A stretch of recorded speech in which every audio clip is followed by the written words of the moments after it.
March 12, 2023, police in Vancouver, Washington received a call from a worried grandmother. Her daughter and granddaughter, 27 and 6 years old, had gone missing. Misha was a single mother, and her daughter Layla was her whole... Vancouver, Washington, I used to stay close to it. Actually, I used to drive. I used to have a girlfriend over there too when I was living in Portland. So I used to drive there across the bridge. It's like 10 minutes. It's like 10 minutes, bro. Get up there.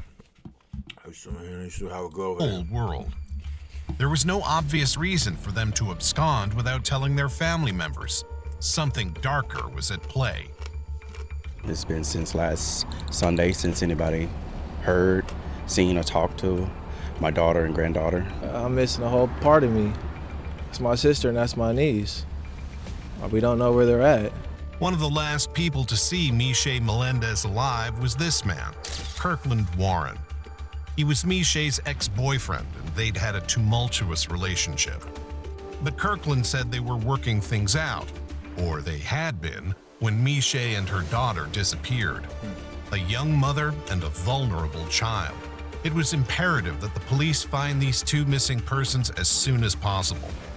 But soon enough, their investigations would reveal a twisted history and a murder that would leave Vancouver scarred for generations to come.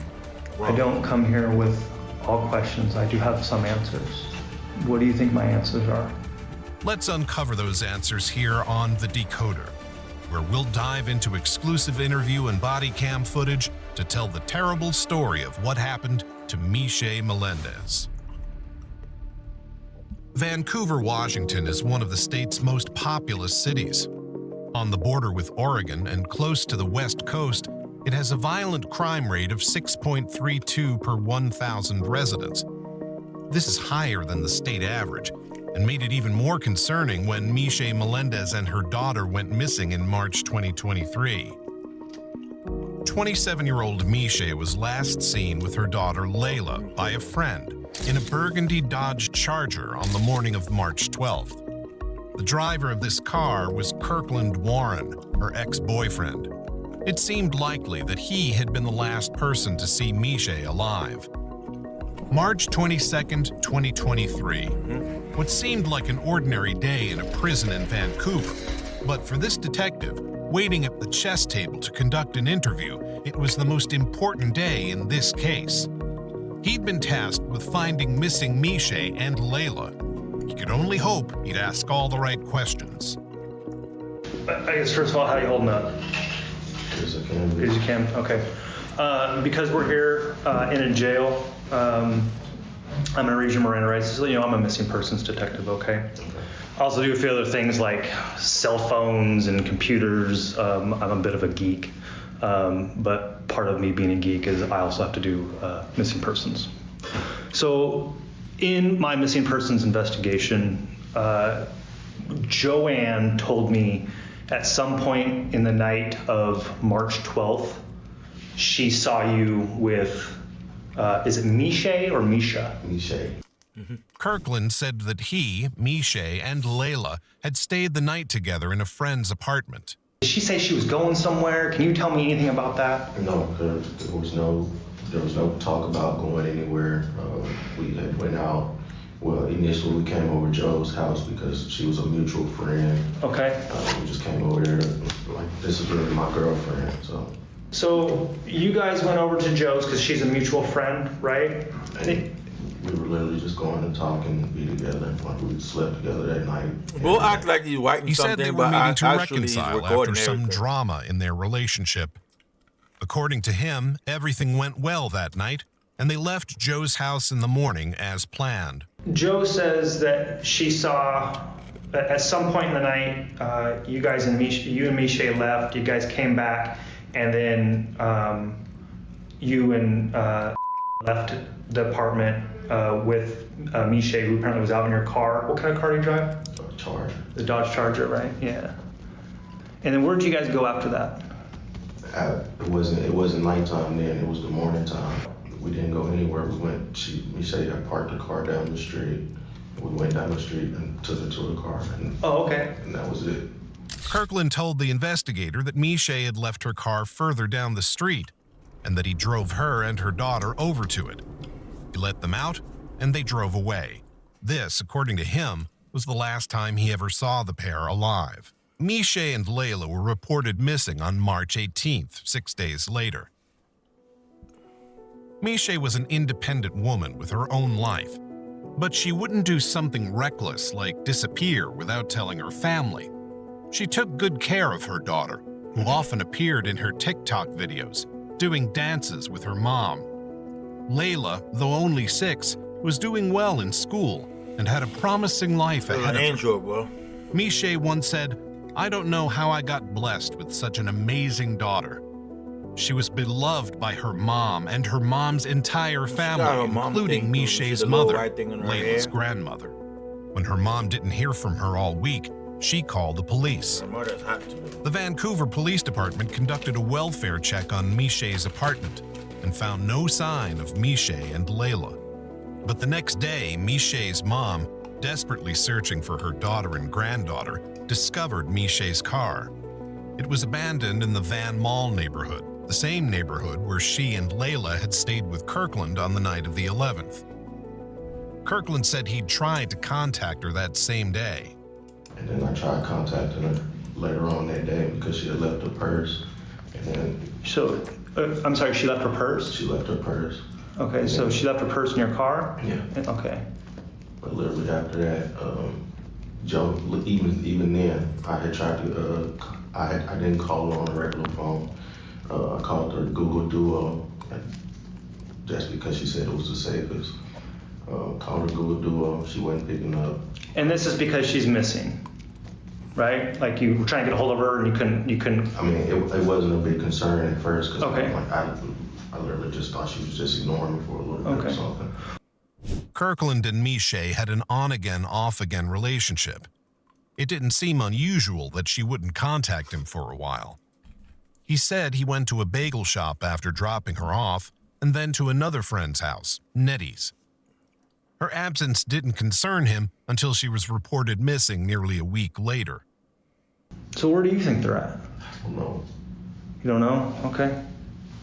Is there any history of them running off? Not that I know of. No.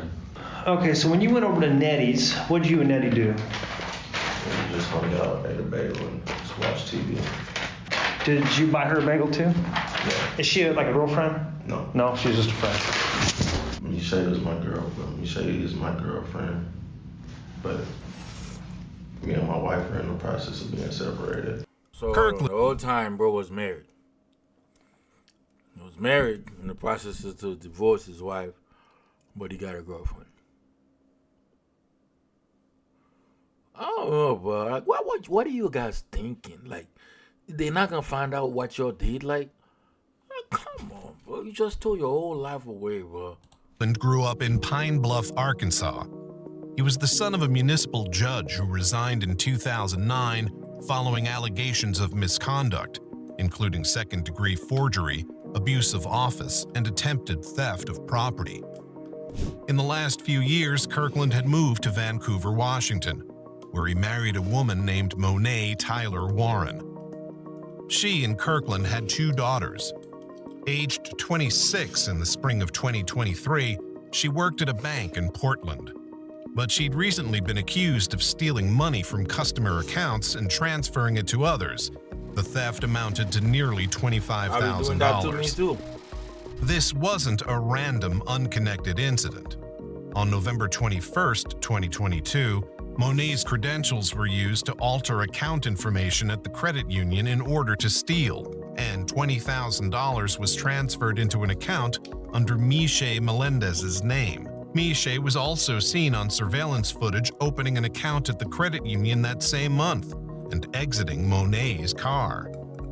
The 2 women knew each other and may have been tangled up in a criminal scheme together. This made sense with Miche's social media presence. She was an active TikTok user until her last post on December 20th, 2022. Right around the time of the thefts from the credit union, she began to go dark online. perhaps trying to minimize her exposure in case of an investigation. In both of her last posts, she could be seen with Kirkland. But what was Miche and Monet's connection? How had they developed the scheme if they were indeed both involved? The only thing the two women had in common was one man, Kirkland Warren. And Monet blamed Kirkland when she was questioned by police. She said she'd been changing the account information on behalf of her husband, who'd asked her to help him steal money. He said he was divorcing Monet, but his relationship with her wasn't just turbulent, it was criminal. And this went for his relationship with Miche, too. They'd been staying at their friend's apartment instead of one of their own for a specific reason, a restraining order. You guys were going to stay, how long you guys been staying there? Literally the first night. Okay, gotcha. Because we, like I said, wasn't trying to violate or get caught violating. Understood. The previous December, Miche had called 911 to report that Kirkland had assaulted her, including firing shots at her balcony window as she was looking outside. In February, investigators had corroborated her story with a friend, who was also present during the altercation. But a mere 2 weeks later, on February 17th, Miche recanted the accusation. She said she'd lied about the shooting and that she and her friend both had mental health and substance abuse problems. She discredited herself and wanted the police to assure her that Kirkland wouldn't be arrested. But the police found this suspicious. On March 2nd, they arrested Kirkland on charges of second-degree domestic violence assault, drive-by shooting, making a false statement, harassment, and possession of a stolen firearm. The prosecutor said he posed an extreme risk to Miche's safety, with a score of 31 on a scale of 1 to 18. The judge held him on bail of $100,000 and ordered a domestic violence no-contact order. Kirkland violated this order within only hours of its issue. He called Miche twice from the Clark County Jail, saying she was the reason he'd been arrested and that he needed her to get the charges dropped. She said she was trying her best. He was released on bail later that day, but was cited in court for violating the no-contact order. A higher bail and GPS monitoring was ordered on March 6th, but the next day the case was dismissed and he was not fitted with a GPS monitor. They're not protected. DV has never really been taken seriously. The restraining orders are false security blankets. He was released with no GPS in the first place. With this troubled history, he was the first suspect the police looked to in their investigation of the mother and daughter's disappearance.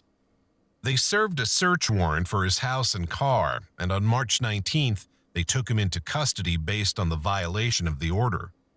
Hey, show me your hands, it's the police. Put your hands on top of your head and release your fingers. Listen, you are under arrest for a violation, okay? Do you understand?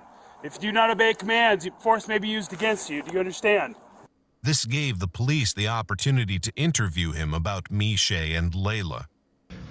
So, I mean, I'm trying to gather leads, right? So if you were me, where would you go looking for, and again, if I find, I'm likely going to find Miche, right? So where do you think they're hiding out at? Where do you think would go? Where would she want to be? I don't know. The only, and then, like I said, again, I'm not trying to point fingers or anything. Her ex-husband literally took and wouldn't give her back for a couple days, and we had an issue with that. So when was that? This was like sometime last year, maybe. Kirkland suggested that maybe Miche's ex-husband had something to do with it. But the police had already visited him and determined that Miche and Layla weren't with him. And unlike Kirkland, he didn't have an outstanding no-contact order against him. Fair enough. I'm trying not to get too involved in your other case, right? But like I said, I'm more interested in that little girl, okay? That is, Miche could be anywhere, right? But I mean, I'm sure you love that little girl like everybody else, right? I mean, that little girl got a lot of family, right? Two of my own. Mm-hmm. And I'm telling you, I'm literally, when Miche gave her brother the card, I'm the one that got up in the morning to take Layla to school every morning. And you're kind of soft-spoken. Do you mind if I pull up a chair? Sweet, man. There's no, I got a whole lot of shit on my head. The cops don't want to be your friend, bro. They want you to tell the truth, expose your goddamn self, you know. Say you want to talk to your lawyer, even though you guilty or not, because at the end of the day, you might say more than you're not supposed to say, and they're going to be using them against you. Like, I'm just saying, bro, like, come on. Dealing with, and this just makes everything worse. Like what? Like your other cases? Yeah, right. Well, I only had one other case, and I've never ran from it. I've always been at every court date on time. I posted bail, never got in trouble since. This is the most trouble I've been in since then. Kirkland presented himself, if not as an upstanding citizen, then at least one who was trying to do better and was complying with the terms of his past run-ins with the law.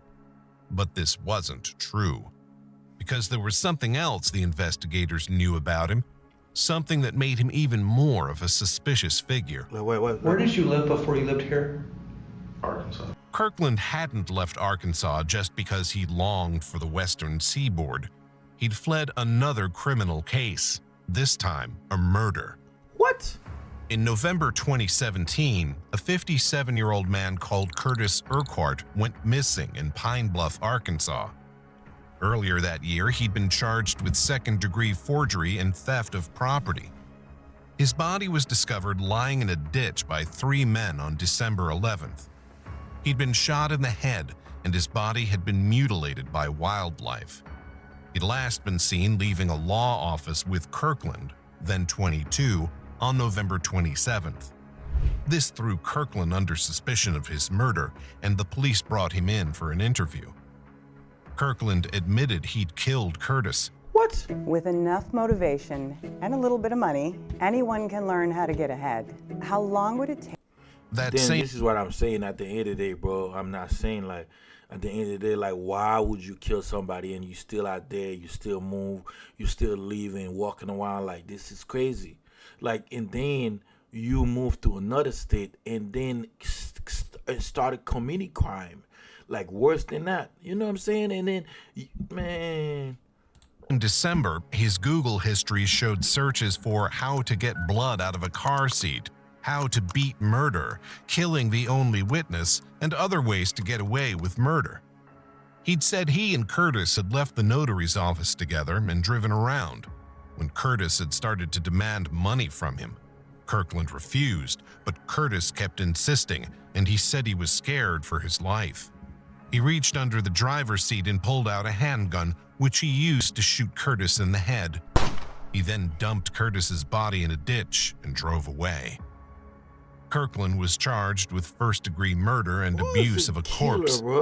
He was released on $250,000 bond, and at some point between 2018 and 2020, moved across the country to Washington State. There, far from obeying the terms of his bail, he continued to violate it. In 2020, Vancouver police investigated him for possession of a stolen semi-automatic handgun. He surrendered it to them, but the following March he lied on an application to buy another semi-automatic handgun, saying he wasn't under indictment for a felony. The application was denied. But he got hold of a gun somehow anyway, because in December 2022, he used it to shoot at Miche's balcony window. Kirkland's murder charge in Arkansas was still pending, and now the disappearance of a mother and child was connected to his name. On March 17, 2023, the day before Miche and Layla were reported missing, an Arkansas judge revoked his bail in the murder case. On the 22nd, he appeared in court and admitted he was wanted in Arkansas, but refused to waive extradition to be turned over to the authorities there. The judge ordered that he be held without bail. And that same day, 2 bodies were found. On Wednesday morning, the Clark County Sheriff's Office got a call from someone who was walking on this rural road in Washougal. The caller described what they believed to be 2 life-sized mannequins down an embankment near a creek. But when deputies arrived on scene, they discovered 2 bodies. Investigators contacted Vancouver police, who determined this was likely Miche Melendez and Layla Stewart. They'd both been killed by gunshot wounds to the head. Miche had been shot once and Layla twice, and Layla had been assaulted. The investigators took this discovery to their interrogation of Kirkland. Do you think I'm here to judge you? No. Do you think I'm here because maybe God put me here? You're here to do your job. Yeah. And what do you think that job is? To find them. To find them, right? Do you think maybe I have found them? No. You don't know? I hope not. You hope not? I hope not in the way you think. I hope not in the way that I think you're about to say. What do you think I'm about to say? Yeah, they find it. Kirkland. Just tell me they're okay. I can't tell you that. That's all I need to hear. Just tell What do me you they're think? okay. Where do you think they are? I don't know. Kirkland, I'm here to ask about what actually happened. And I wouldn't be here having this conversation with you if I didn't think that maybe you'd want to talk about it. I didn't do anything. You didn't do anything? No, sir. So what did happen? I don't know. I don't know where they are.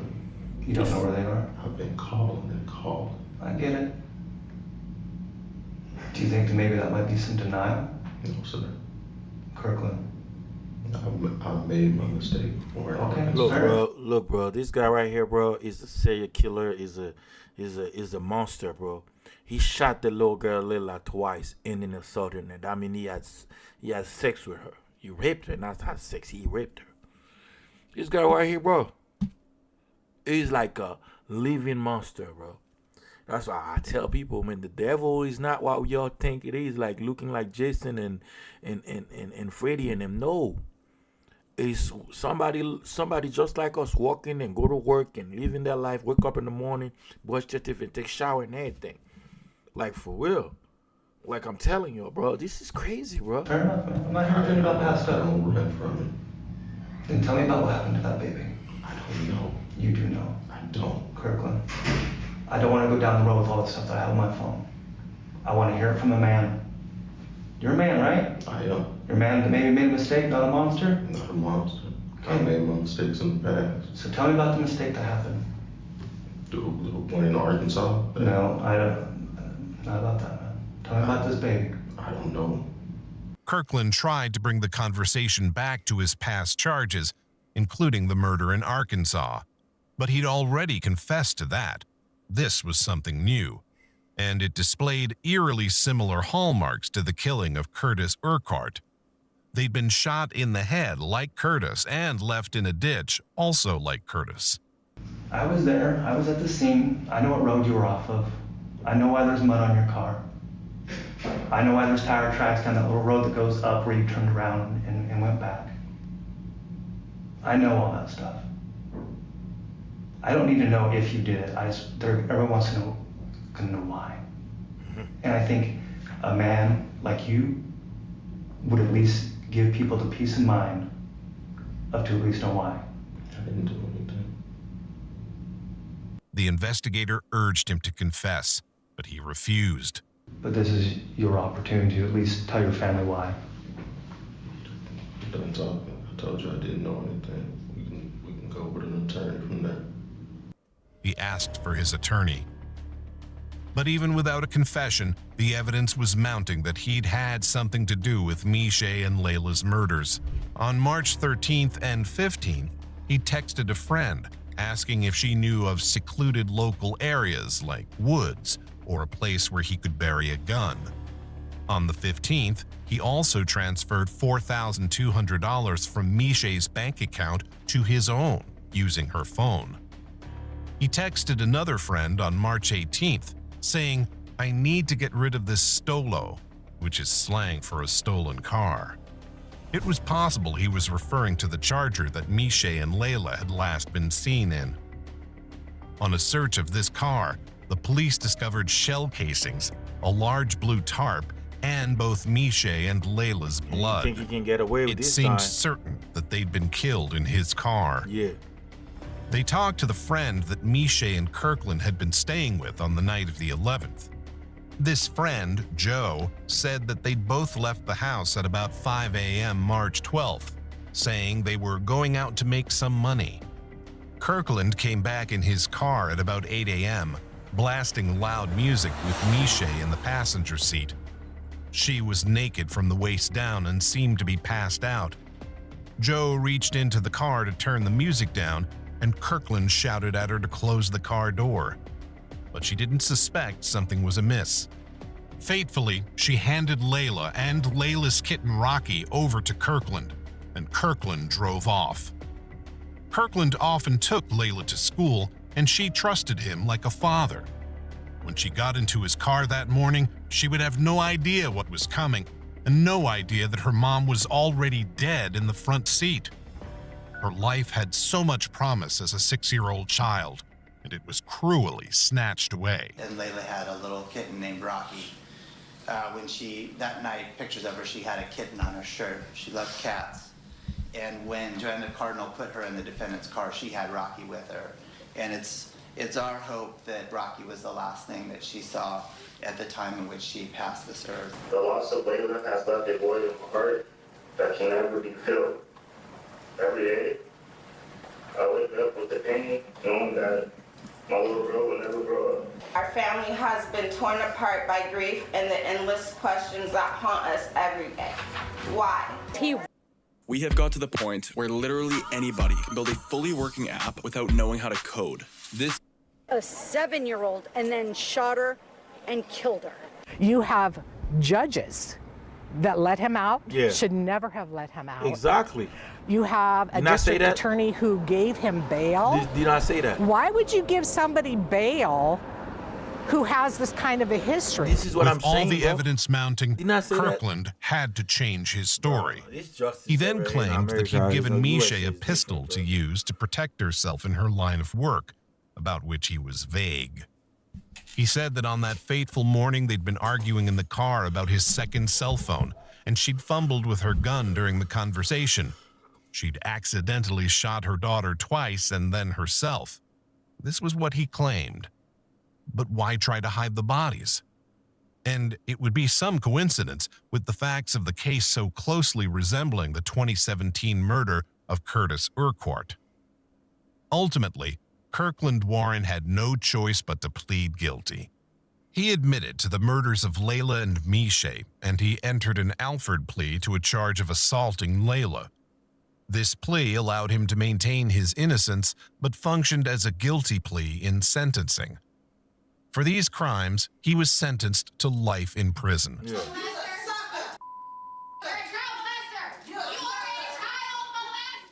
I can't even make any more memories. The 7 years was all I had. And it's all because of Kirkland Warren. And I want him to suffer every single day. Misha's family questions why he was allowed out on bail for the domestic violence charge when he had a murder case standing against him. The trouble is when we have a legal system with district attorneys and judges, they are horribly undertrained in domestic violence. They know laws, but they don't know a perpetrator, they don't know the characteristics of a perpetrator, and they don't know what they do to a victim. He also pleaded guilty to Curtis's murder. His sentence for this 7-year-old crime will run concurrently with the life sentence handed down for the killing of Layla and Misha. And though Arkansas is a death penalty state, that punishment has been taken off the table. It was abolished in Washington state in 2023. The motive for the murders remains unknown, though his interference in Misha's accounts and his theft scheme involving his wife Monet suggest it was potentially financial.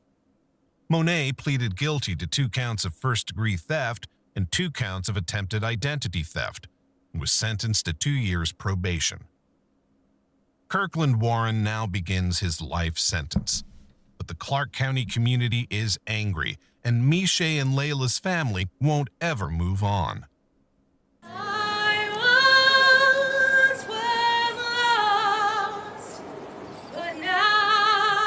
gonna stop the video right here. Like, This is what I'm saying, bro. And me, I'm from another world, so I'm from not another world. I'm from Haiti. The law down there, the justice down there is different. That's why I be telling people, bro. Like, you kill somebody down there, you better hope the cops got you before the population gets you. Because if the population gets you before the cops get you, bro, they're gonna, man. I'm just saying, this is what I'm saying. Like, stuff like that happen, and then you give him bail, and then you let him out, and then he moved to another state and killed. Now he killed 2 bodies, innocent bodies. You know what I'm saying? Make sure you subscribe, make sure you follow, guys, and let me know what you think about this video. Hit the like button, subscribe.